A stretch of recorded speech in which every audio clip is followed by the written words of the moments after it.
Welcome back to The Merge, the wrestling guide for Jiu-Jitsu, powered by Fuji Sports. Today I'm going to show you guys my favorite backdoor finish I used throughout my entire college wrestling career. Now this looks like a pretty standard backdoor finish, but after dealing with a lot of stalemates in my career, I made a little adjustment that I call the ankle roll, and this immediately changed my backdoor finish rate to nearly 100%. This episode today is exclusively for the wrestling community and wrestling rule set. You can hit this finish in Jiu-Jitsu, but there's specific adjustments you have to make to keep yourself out of danger, which I'm not going to address today in this video. Like I said, this is just purely from a wrestling perspective. So getting to the backdoor, I usually found myself getting to the backdoor position off of a single leg if my opponent sprawled. So let's say I shot a single leg, my opponent sprawled, and I was here, right? I'm going to get up on both toes, and I'm essentially going to knee slide through, but I'm going to use both knees and then get posture in my head and seesaw him back this way towards my butt to come out the back door. Here, okay? Look, once I'm here, you can see my ankles. I'm not curling my toes underneath. He can grab around my feet from there and then start scrambling or funking around, and I don't want that, all right? It's gonna actually make my job a lot more difficult. So I'm gonna tuck my toes underneath like this, okay? And I'm gonna turn us this way.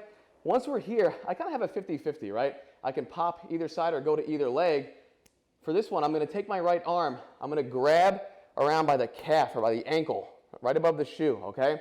Once I grab here, I'm going to twist my opponent down and crack him down to this hip. Here. Once I'm here, right, he's in a crotch lock, all right?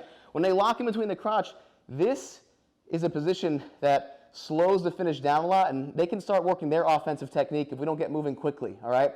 We're hooking this bottom leg. Once we hook this bottom leg, this makes it a lot more difficult for him to kind of scramble around from here. What we learned early on is trying to pop our head out from here. If we pop our head out, we clear the hips, we come out towards the hips, start elevating this leg, we get our two, all right?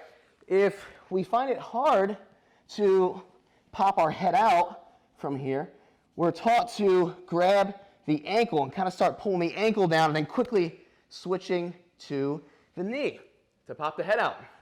But sometimes none of this is available, none of it works. Our opponent has a strong, tight bite here. Look, I can't even push or even reach to push his knee down. This is where the stalemate happens, and this is where I went through a period in my career where I was getting stuck here a lot. So what I started doing is this. I started coming up to my knees and grabbing this foot. Now when I grabbed this foot, I would pull it so the toes were straight into the mat, okay? Now from here, I would place my forehead and head directly in his ankle, and I would start rolling him over his own ankle this way. Once I get to here, I could replace it by grabbing this foot with my other hand, and now look, the knee is completely off my head. Now I can push the knee, pop the head, elevate the leg, and start getting back points or secure the takedown. We're gonna knee slide through, both legs, pop our head out, pop out the back door. Toes down, he can't grab my feet from here. I'm choosing one side. Ankle, whip him down to his hip from here. Step, all right? Now this is where things get difficult and stalemates happen. I can't pop this head out. So I'm gonna come to both my knees, grab this foot, and now watch. When I put the toes in the mat and my head starts driving into the ankle, watch as his knee opens up. Here, see? It's pretty painful for their ankle. Once you get here, you can pull it through, grab, pop the head out, elevate the bottom leg, get your two, and start getting some back points. Thanks for tuning into The Merge. For more episodes, check out themergeonline.com. Follow us on social media, and I'll see you guys next week.